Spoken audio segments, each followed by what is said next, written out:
Salut à tous, j'espère que ça va bien et aujourd'hui dans cette nouvelle vidéo et dans les deux prochaines, on vous présente notre nouveau projet, un Macropad.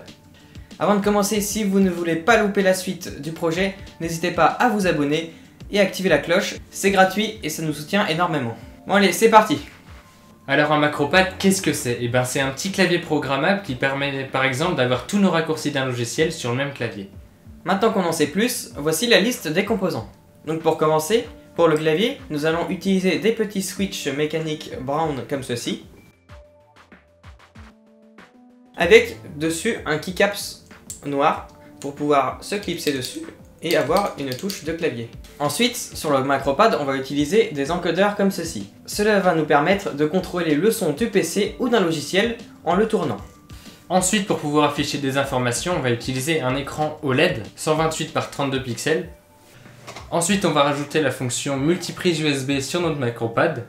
Donc pour ceci, on a besoin d'USB-C, d'USB-A et une petite puce qui va permettre de contrôler tout ça, qui est un FE 1.1S. Et donc pour contrôler tout ça, on va utiliser des ATmega 32U4. Il s'agit du même microcontrôleur qu'il y a sur les Arduino Leonardo. Pour le bon fonctionnement de l'ATmega, on a besoin de plein d'autres composants, comme des quartz, des résistances et des condensateurs.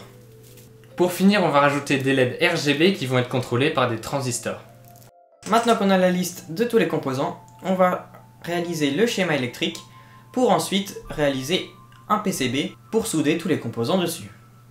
On se retrouve maintenant sur le PC pour la création du PCB. Donc pour faire ça, j'utilise le logiciel EasyEDA qui est pour moi très bien fait.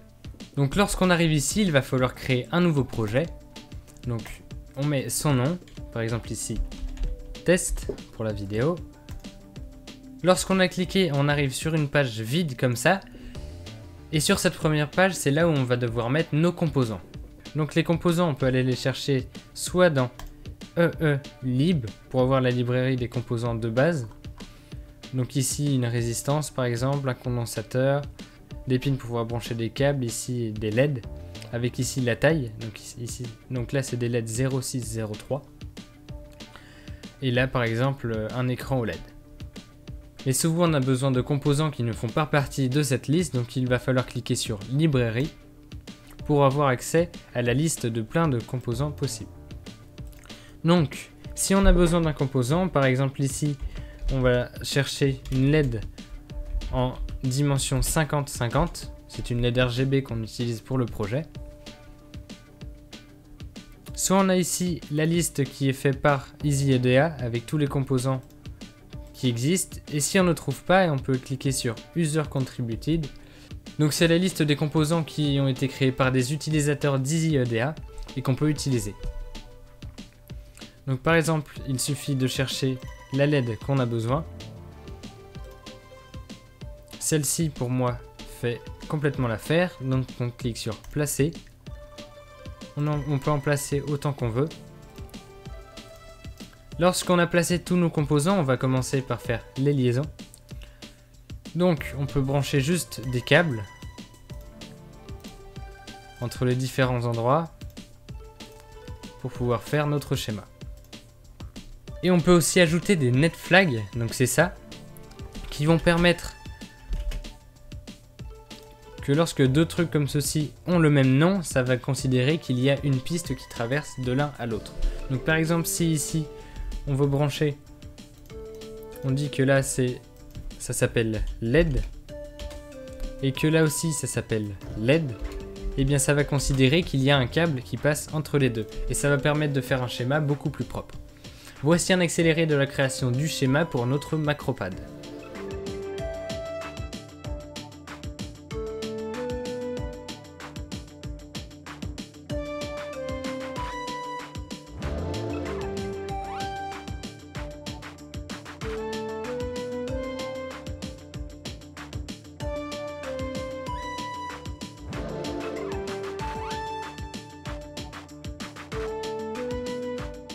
Donc voici le schéma qui est terminé.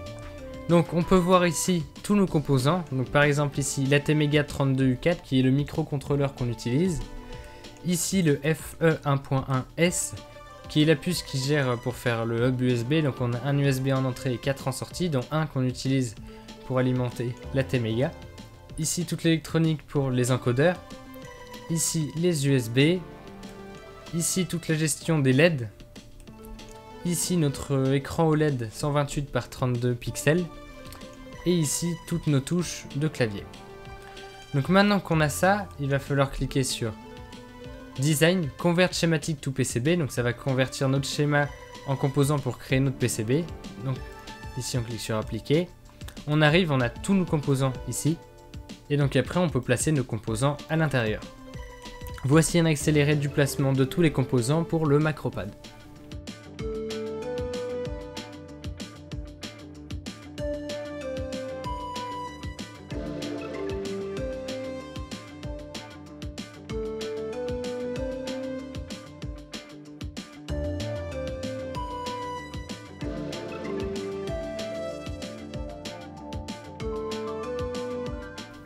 Voici ce que ça peut donner quand c'est terminé. Donc ici on a tous nos composants qui ont été placés, mais aussi les pistes qui ont été toutes reliées entre elles.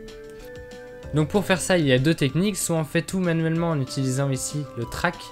On choisit si la piste va du côté composant ou du côté cuivre, donc la face avant ou la face arrière, et on va relier nos composants entre eux. Mais la technique la plus simple, ça reste d'utiliser l'autorouteur. Donc c'est une fonction qui est sur EasyADA et qui permet de relier automatiquement toutes les pistes entre elles en utilisant le chemin le plus adapté. Donc il suffit de cliquer sur Route, Autoroute. Ici on a soit local, soit en cloud et on clique sur Démarrer.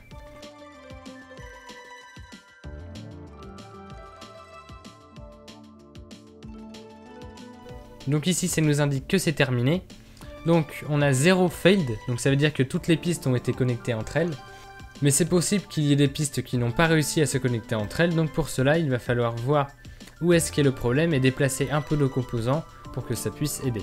Maintenant qu'on a ça, on peut faire vue 3D pour voir ce que ça donne notre PCB. On peut choisir la couleur, donc par exemple ici du blanc, et on peut voir ce que ça donne. Et après il suffit d'aller le commander et on le reçoit quelques semaines plus tard. Voici ce que ça donne après avoir reçu le PCB.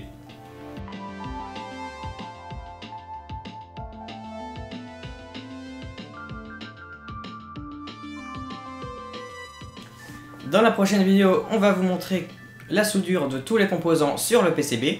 Et la fabrication du boîtier pour mettre tout ça. J'espère que la vidéo t'a plu. Si elle t'a plu, pense à t'abonner, à mettre un pouce bleu. Et si t'as des questions, il y a l'espace commentaire ou notre serveur Discord, le lien en description. Salut! Salut!